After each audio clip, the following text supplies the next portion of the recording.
баршаңызға. Бүгінгі мастер-класста мынандай оңай повязка тоқуды үйрететін боламын.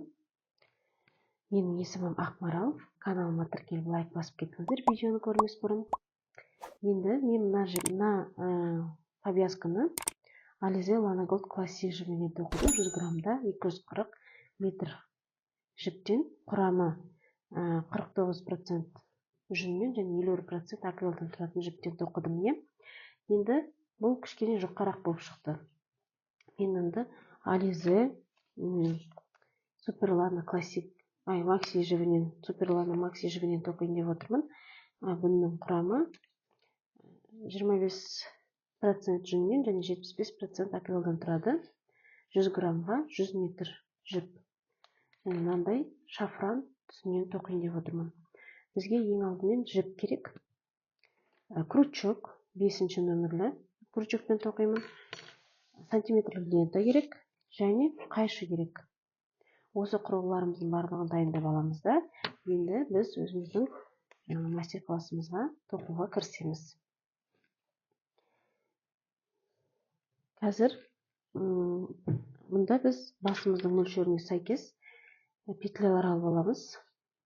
Воздушный петлялар. Яғни қазір өлшеп отыратын боламыз. Егер де сіздер әлі тоқып білмейтін болсаңыздар, петля алу және де басқа да ең бастапқы үйрену барысында сабақтар бар. Соны қарап өтсеңіздер болады менің каналымда. Мына жерге ссылка қалдырып кетемін, көрсеңіздер болады. 2, 3, 4, 5, 6, 7, 8, 9, 10.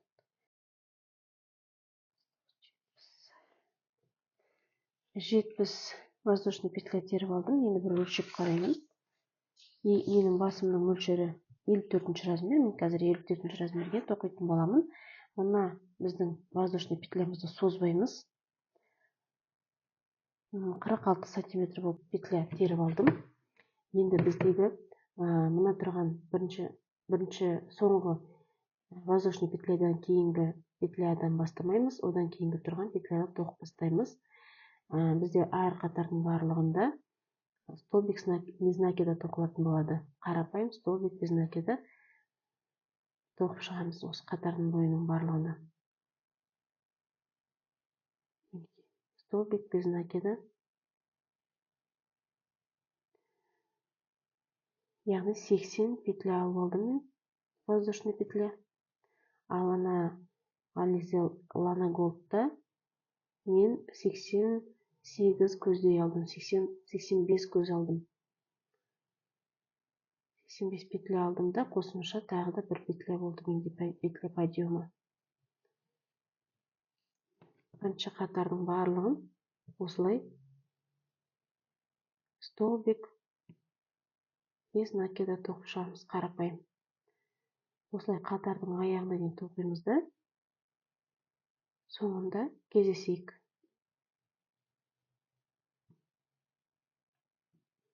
Мен қатардың соңына келдім. Соңғы петляға тоқимын да, келесі қатарға өту үшін бір петля подъемы көтеріп аламыз. Тоқымымызды кері қарай аударамыз былай. Енді былай тоқимыз. Мына бізде петля екі жағы болады, петляның оң жағы және сол жағы. Немесе артқы жағы және алдыңғы жағы. Біз артқы жағы арқылы тоқитын боламыз. Яғни артқы жағына іліп алып тоқимыз. Артқы жағымен іліп тоқитын боламыз. Мына петляның бергі жағы және арғы жағы болады. Міне осыны арғы жағынан тоқимыз былай.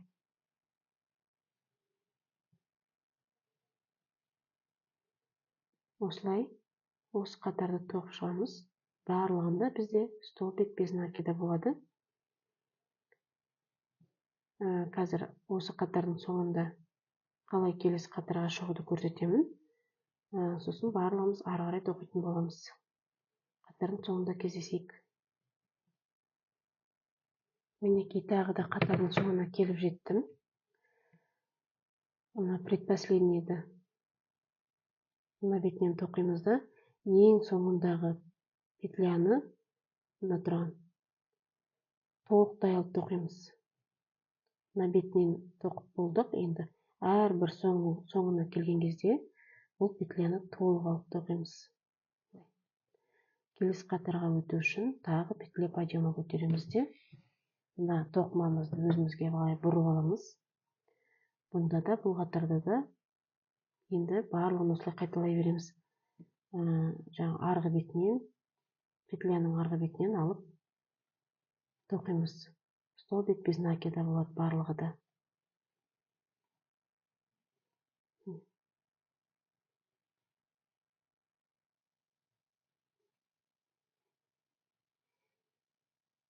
Сонда бізде жаңа тоқымамыздың өрнегі пайда бола бастайды. Артқы бетінен аламыз былай. Артқы бетінен петляның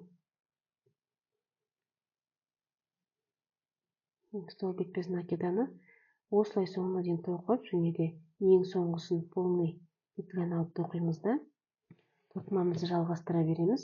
Және біздің мына тоқымамыздың ені 10 сантиметр немесе 12 сантиметр болған кезде тоқтатамыз. Мен қазір мына 10 сантиметр тоқып едім. Енді қазір мына тоқымада 12 сантиметр қылып тоқитын боламын.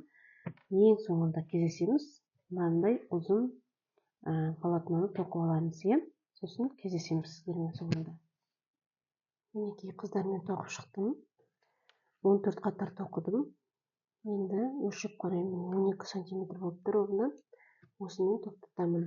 Ал мынада Ализа Лана Голд жібінде 10 сантиметр болды. 10 сантиметрде мен 16 қатар тоқыдым. Екеуінің разницасы көбе, жұқарақ болғандықтан солай болады. Енді бізде мынандай полотно пайда болады. Осыны қазір бір-біріне қосамыз. Мына жіптің аяғын кішкене ұзынырақ қылып аламыз. Сосын кесіп тастаймыз. Бұл кесемізде мына жердегі соңғы петляны мына жерден жіп кіргізіп былай жабамыз. Енді қараймыз, мына біздің оң жағымыз. Оң жағын қалай анықтаймыз? Яғни мына тұрған біздің тау сияқты болып шығады, беттен зигзаг ұқсаған. Сол жерінде мына жағы сыртқа қарап тұрмау керек. Мына біздің арт жағы. Мынау оң жағы өзі көрініп тұрады. Мына жағы сәл былай ішке қарай құлап тұрса, ол сыртқы беті. Енді сыртқы бетін былай қаратып аламыз да. Қазір сіздерге көрсетемін. Мінекей мынаны алдына қаратып, өзіміздің алдына қаратып жайып аламыз бұйымымыздың. Мынау артқы бөлігі. Енді былай істейміз. Мына екі жағын бірге, қазір мына жерін тігеміз, бір-біріне біріктіріп. Ол үшін істейін.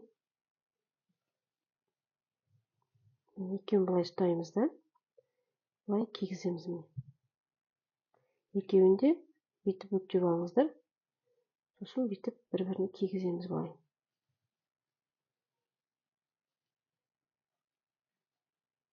Мінекей, осылай кигіземіз.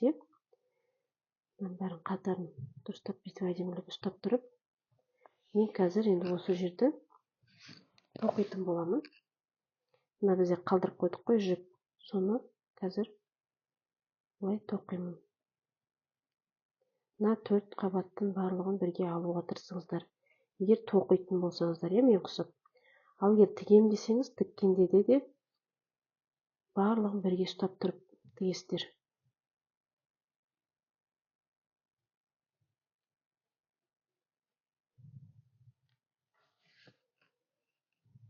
Созып алайын.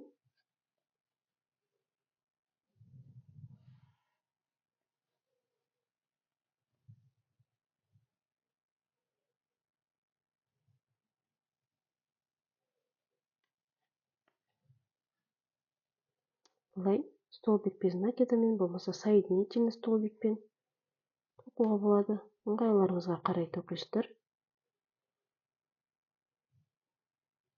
Бірақ әрбір қатарды бірге алып тоқимыз.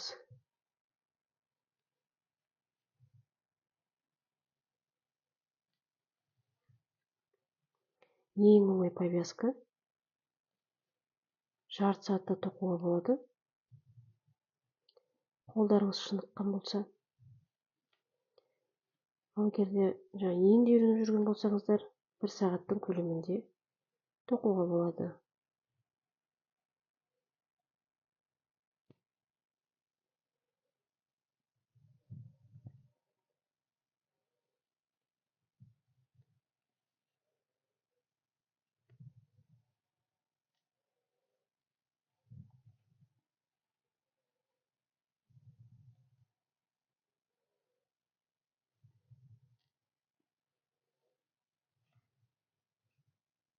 Міне, соңына келдім.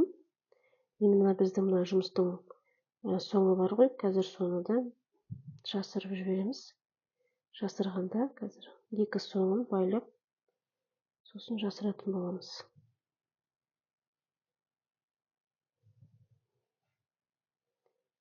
Соңғы жерін тоқыдым. Енді жіпті қалғанын қиып тастайын, керексіз жерін, немесе қимай ақ қояйын. Қазір бұратыла қиярмын, былай тартып шығарамын да, мына тұрған жіптің соңымен біріктіріп, мына жерді түйіндеймін.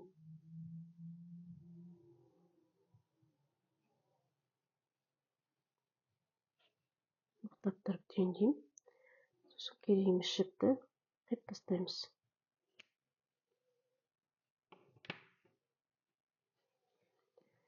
Мінекей, енді мына бұйымымызды біз оң жағына қарай аударамыз. Сонда бізде мынандай повязка шыға келеді. Басқа кигенде өте әдемі, құлақтарыңыз жылы болады. Өте оңай, және узоры да әдемі, грубый вязка болып көрініп тұр.